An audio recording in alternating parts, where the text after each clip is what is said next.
I'm going to show you how to use the Sponge, Burn, and Dodge tools inside of Photoshop Elements 10.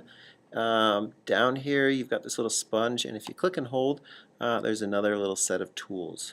So the first tool I want to show you is this sponge tool here, and the way that this works, it works with a brush, and you can do a couple things. You can either saturate or desaturate. So if you saturate, what that does, that adds kind of some more color. So you kind of click and drag areas where you want to try and bring out the colors a little bit more.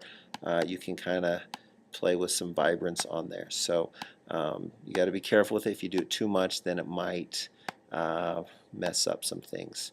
So on the flip side of that, you've got the desaturate. So if you want to take the color out, then you just kind of click and you can wipe away some of the color. If you want to make something a little bit more black and white, or if it has way too much color in, you can use that tool to try and wipe out. And you can resize the brush to kind of help you out with that. So that's a great tool to kind of play around and mess around with things like that.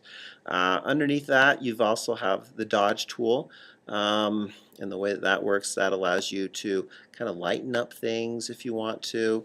If you don't like it, undo it. You've got this highlight, so that could be something if you're trying to highlight something, make it a little bit brighter, bring something out. You can kind of play with that a little bit on there. So you have some 3 different modes there.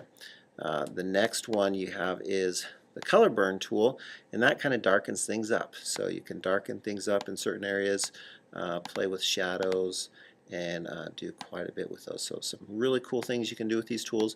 The only negative with this is when you use this tool, it will destroy the image, so be careful. And what I should have done to start, I should have duplicated my layer. So just make sure you're doing some of those things before you play with those 3 tools.